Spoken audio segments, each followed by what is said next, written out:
Hey guys, I'm Alicia Thompson with Tap Into Creativity, and this is part 3 of Reclaiming Your Inspiration. And today we're going to be clearing sadness, grief, and loss.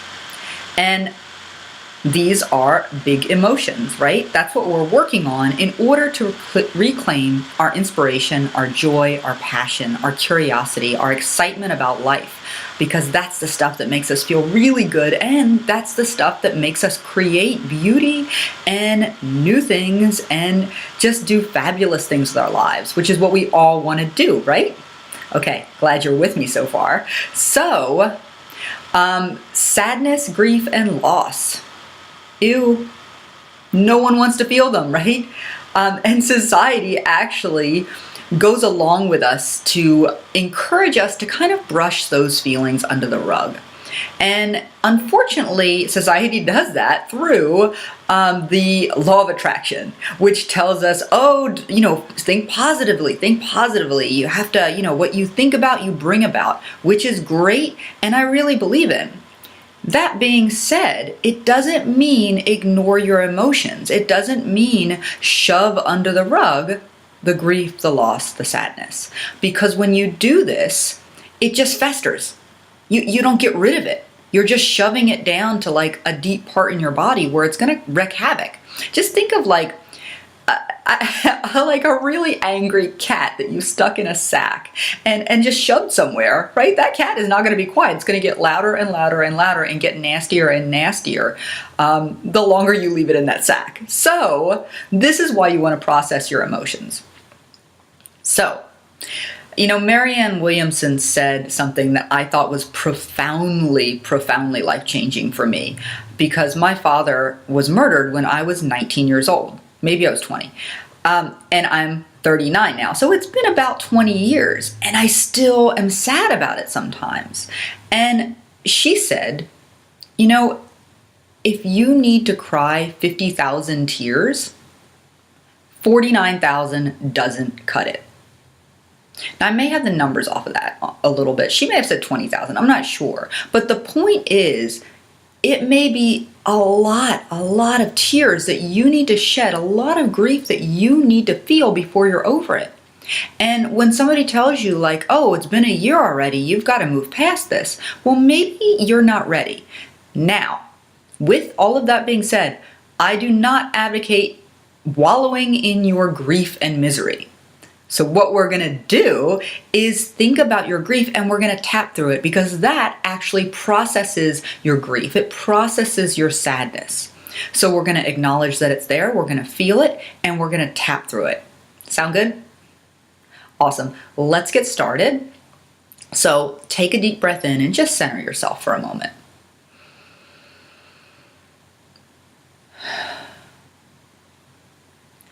And now what I'd like you to do is just think about the sadness and the grief and tune in with it for a minute. Feel where it is in your body and rate it on a scale of 1 to 10. So with 10 being, oh my gosh, out of control, and 0 being nothing. So now that you have your number, that's great. Just keep that in mind, and we're going to start some tapping. Okay. On the karate chop point, even though I have all this grief and sadness in my body, I completely love and accept myself exactly as I am. Even though I'm still really sad about what happened. And I really wish I could change things. I deeply and profoundly accept all of me. I even accept that I'm still grieving. Even though I'm still holding so much sadness and loss in my body. And it's blocking my inspiration. I deeply and profoundly love and accept all of me.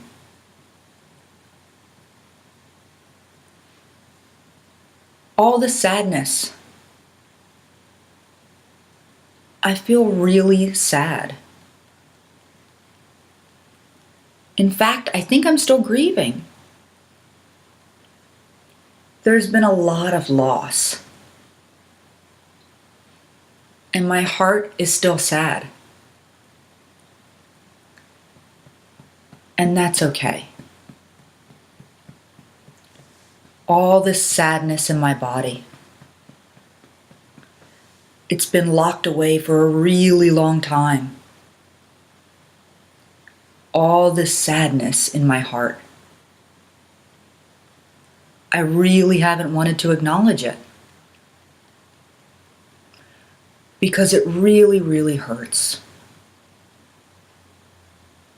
And I've been told to just get over it. I've been told to just move on. But is that really possible when I haven't fully grieved? And maybe I'm grieving the loss of a loved one. Maybe I'm grieving the loss of myself. Maybe I'm really sad and I don't even know why. Wherever this grief and sadness is coming from, I just want to honor it. I just want to acknowledge it.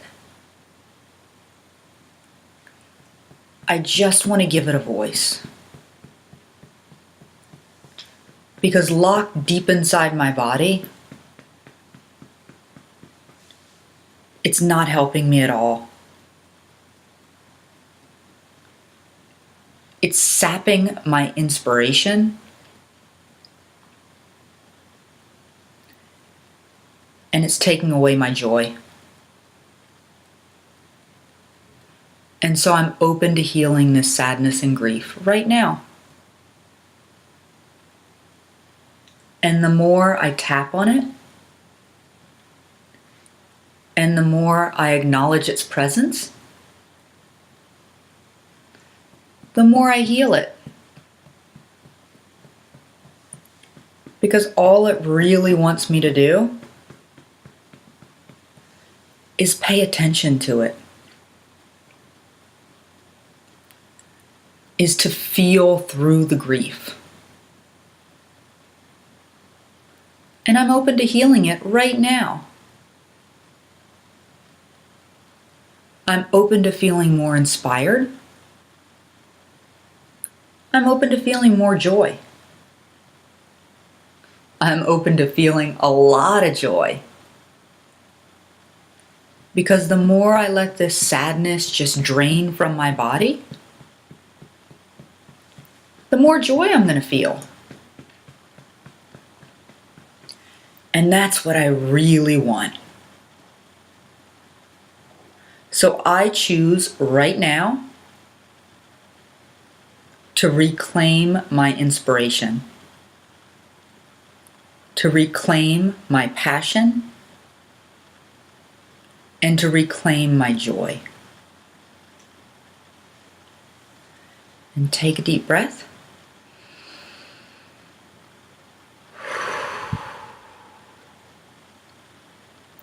And now tune back in. Tune back in with the sadness and the grief. And just check out your number and see what's happened. There's no right answer here. If it's gone up, if it's gone down, if it stayed the same. All of those are fine. And so what I would invite you to do is to continue to use this tapping meditation every day for the next week. And just continue to work on your sadness and grief. And I would love to hear how you guys are doing, so shoot me an email. It's coach@tapintocreativity.com. And I hope you guys have a lovely day. I'll see you next week.